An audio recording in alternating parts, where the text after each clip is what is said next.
श्री शिवाय नमस्तुभ्यम हर हर महादेव। स्वागत है आपका हमारे चैनल वास्तविक जानकारी पर। दोस्तों, आप सभी लोग जानते हैं कि 8 फरवरी 2024 को है मासिक शिवरात्रि। अब दोस्तों, ये मासिक शिवरात्रि बहुत ही ज्यादा बड़ी और खास मासिक शिवरात्रि है। उसका सबसे बड़ा कारण ये है कि ये वसंत मासिक शिवरात्रि है।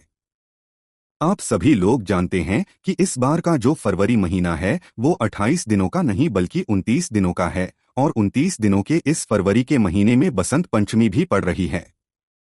जब भी इस वसंत पंचमी के महीने में मासिक शिवरात्रि है तो सीधी सी बात है कि इसका महत्व भी बहुत ही ज्यादा बड़ा होगा, और ये बसंत मासिक शिवरात्रि भी कहलाएगी।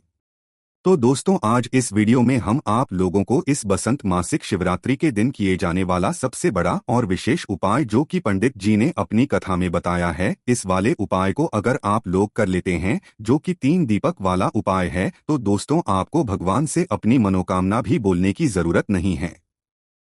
भगवान अपने आप ही आपकी सारी मनोकामनाएं पूर्ण करेंगे, आपकी दुख और समस्याएं दूर करेंगे। अब दोस्तों, बस उपाय को थोड़ा आपको अच्छे से समझना पड़ेगा और करना पड़ेगा।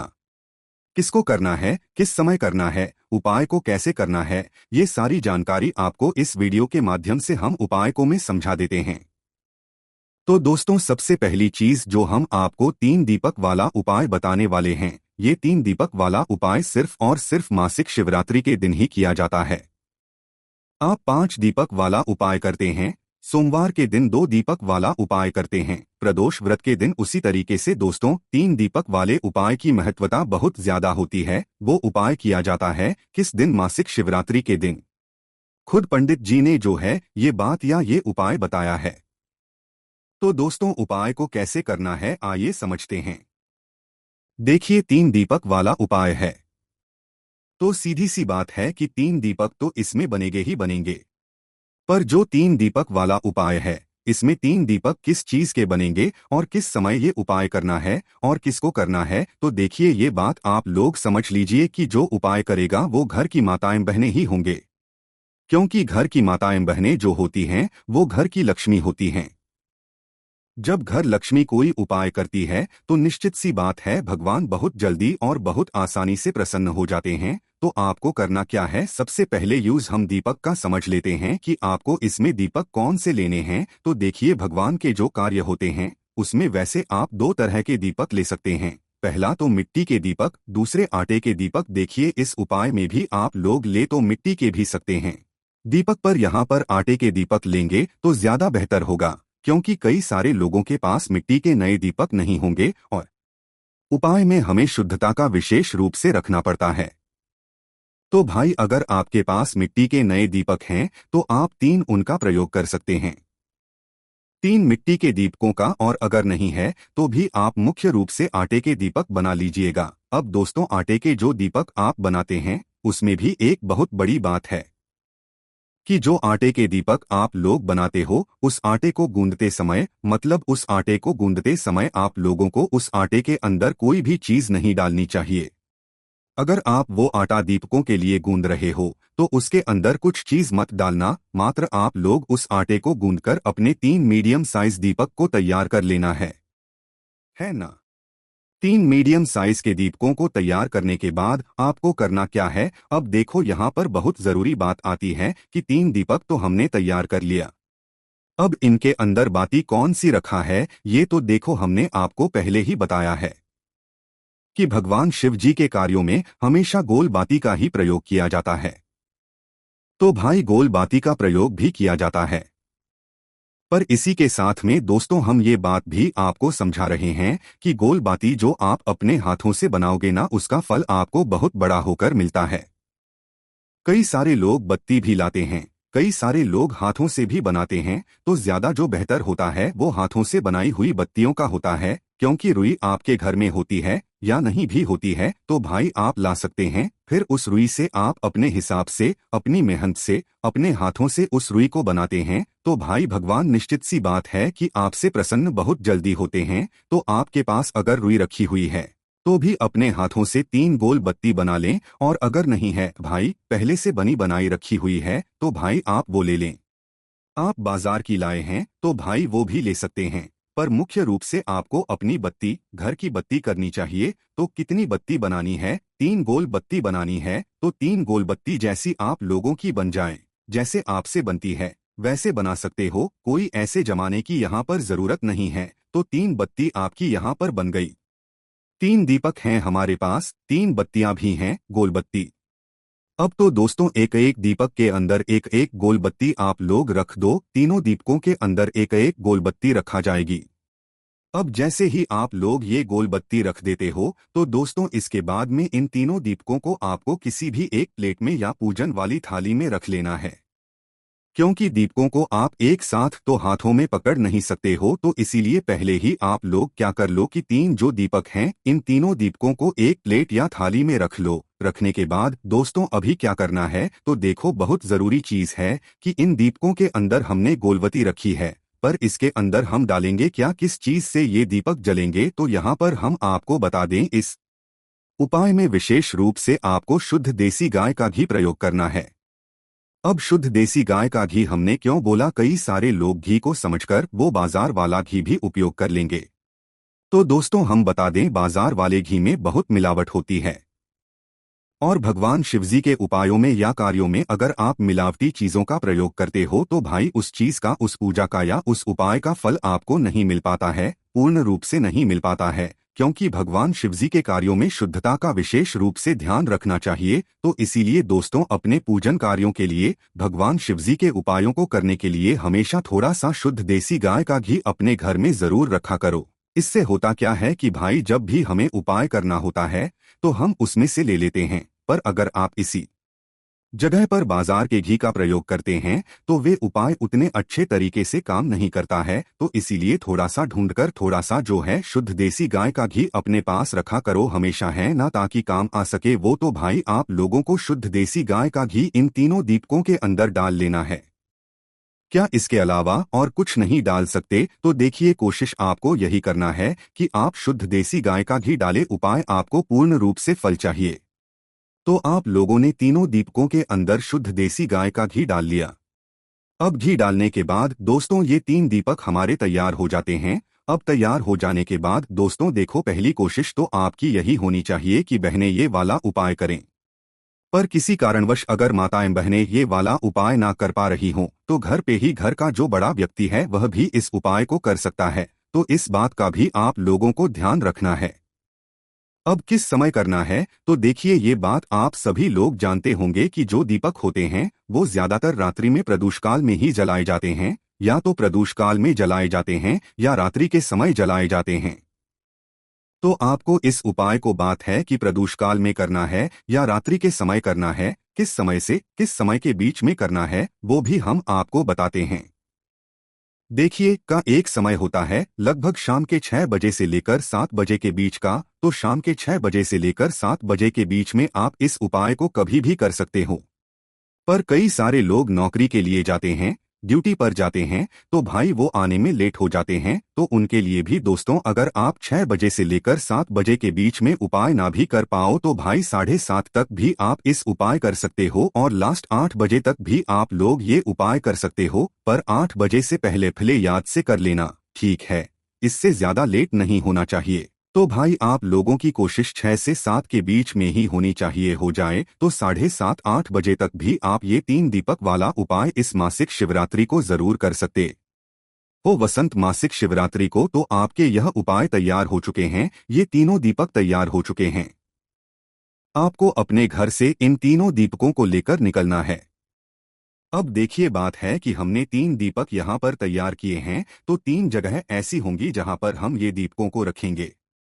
एक जगह पर ये तीनों दीपक नहीं लगाएंगे, एक एक जगह 3 जगह पर ये दीपक, ठीक है? अब वो 3 जगहें कौन कौन सी हैं वो भी हम लोग यहाँ पर समझ लेते हैं।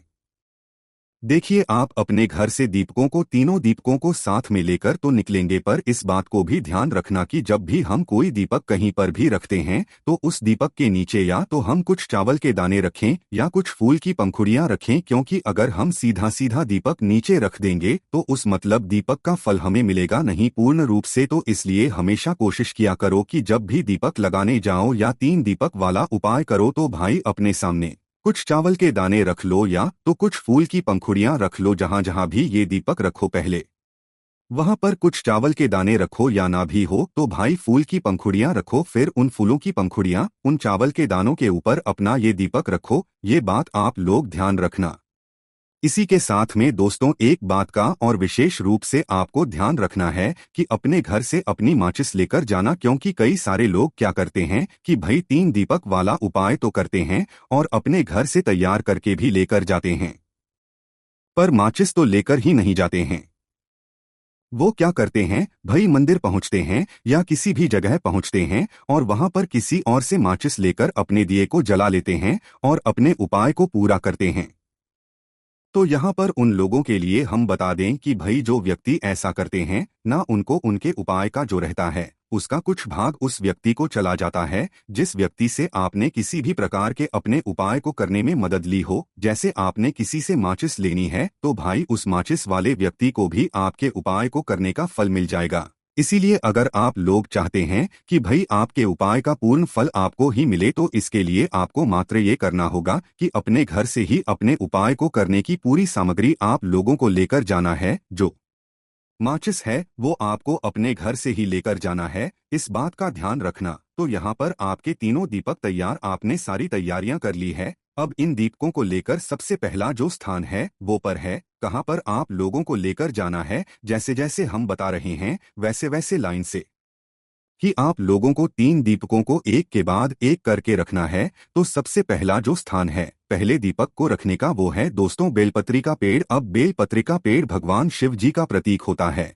जहाँ पर भगवान शिव जी की बहुत मान्यता होती है। शिव जी, माता पार्वती, माता लक्ष्मी जी का एक वो जगह भी होती है। तो भी आप लोगों को सबसे पहले वाला दीपक लेकर कहाँ पर जाना है, जो बेलपत्री का पेड़ है उसके नीचे जाना है। अब जो बेलपत्री का पेड़ है वो भी बड़ा होना चाहिए। ऐसा ना हो कि पौधे के नीचे आप पहुंच जाएं और वहां पर जाकर ये उपाय करें। नहीं, आपसे भी बड़ा जो है वो पेड़ होना चाहिए बेलपत्री का, और बड़े वाले पेड़ के नीचे ही बैठकर आप लोगों को ये वाला उपाय करना है। तो शाम के समय या रात के समय जब आप इस उपाय करने के लिए पहुंचे तो पहले नंबर बेलपत्री के पेड़ के नीचे पहुंचना। बेलपत्री के पेड़ के नीचे जैसे ही पहुंचते हो तो भाई अपना पहला जो दीपक है वो अपनी प्लेट के अंदर ही जला लेना, उठाकर नहीं जलाना है। पहले अपना दीपक जला लेना, सिर्फ एक दीपक जलाना, बाकी तो वो मत जलाना अभी। और घर से इन दीपक को जलाकर नहीं लेकर जाना है, जहां पर जलाना है वहीं पर जाकर जलाना है। तो भाई पहला दीपक अपना जला लेना। पहला दीपक जलाने के बाद करना है आप लोगों को कि इस दीपक से आप चाहे तो भगवान की आरती उतार सकते हैं। शिव जी, माता पार्वती जी, माता लक्ष्मी जी का नाम लेते हुए इस पहले वाले दीपक को आपको बेलपत्री के पेड़ के नीचे रख देना है। जैसे ही पहले नंबर का ये दीपक बेलपत्री के पेड़ के नीचे आप लोग रख देते हो, उसके बाद भगवान शिव जी से, माता पार्वती जी से, माता लक्ष्मी जी से झोली फैलाकर आपको प्रार्थना करना है। अगर आपके घर में अगर धन की कमी हो रही है तो भाई धन के लिए माता लक्ष्मी जी से प्रार्थना करना है। कोई दुख और समस्या आ रही है, कोई संकट आ रहा है तो उसके लिए प्रार्थना करना है।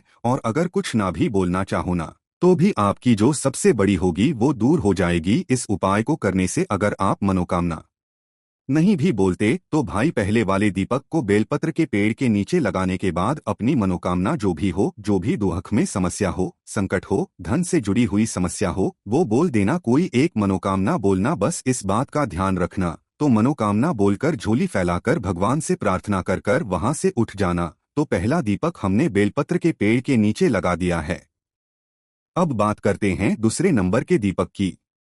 तो जो दूसरे नंबर का दीपक है वो आप बेलपत्री के पेड़ के नीचे पहला दीपक लगाने के बाद दूसरे नंबर पे जाओगे। आप लोग किसी भी शिव जी के मन उस बेलपत्री के पेड़ के पास में, आपके घर के पास में जो भी शिव मंदिर हो, ठीक है, शिव जी का शिव मंदिर हो, शिवालय हो, वही वहां पर आप लोगों को अपने ये दोनों दीपकों को लेकर जाना है। मतलब प्लेट को तो आप अपने साथ में ही रखोगे, क्योंकि तीनों दीपक आप प्लेट में ही रखकर लेकर गए हो। तो भाई दूसरे नंबर के दीपक को आप लोग कहां पर लेकर जाओगे, किसी भी शिव मंदिर में, शिवालय में, शिव मंदिर में जैसे ही पहुंचते हो तो भाई शिव मंदिर में शिवजी के शिवलिंग के पास में अपना ये दूसरे नंबर का दीपक आप लोगों को रखना है। पहले तो अपने प्लेट के अंदर ही अपनी माचिस से जला लेना है, और जलाने के बाद क्या करना है, दूसरे नंबर का दीपक आपको उस शिवलिंग के पास पर भी रख देना है।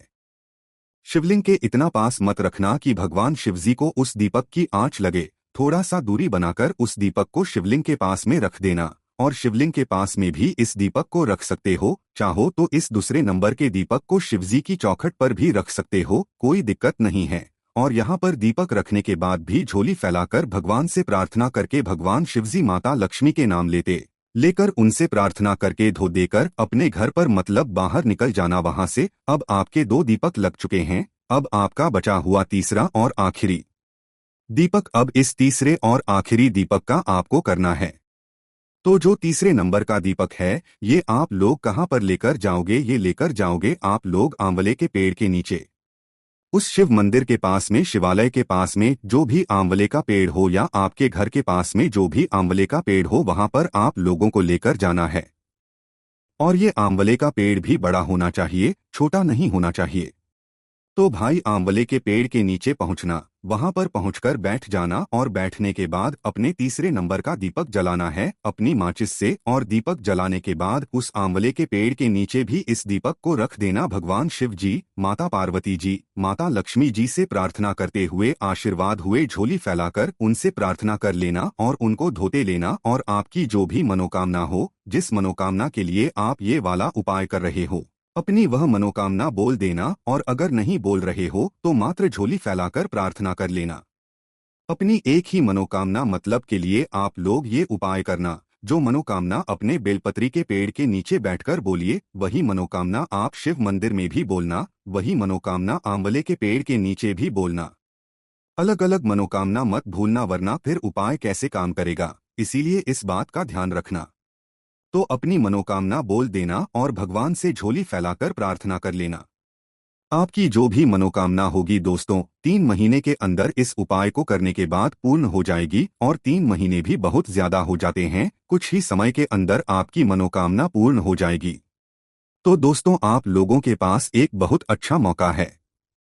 इस बसंत मासिक शिवरात्रि के दिन इस 3 दीपक वाले उपाय को करने का। आप इस मौके को अपने हाथ से मत जाने देना। कोई भी दिक्कत, समस्या या परेशानी आती है इन उपाय करने में, आप मुझे कमेंट करके पूछ सकते हैं। ये थे पूज्य गुरु जी द्वारा बताए गए कुछ बहुत ही खास उपाय। अगर आपको जानकारी अच्छी लगी हो तो वीडियो लाइक करिएगा। श्री शिवाय नमस्तुभ्यम। हर हर महादेव।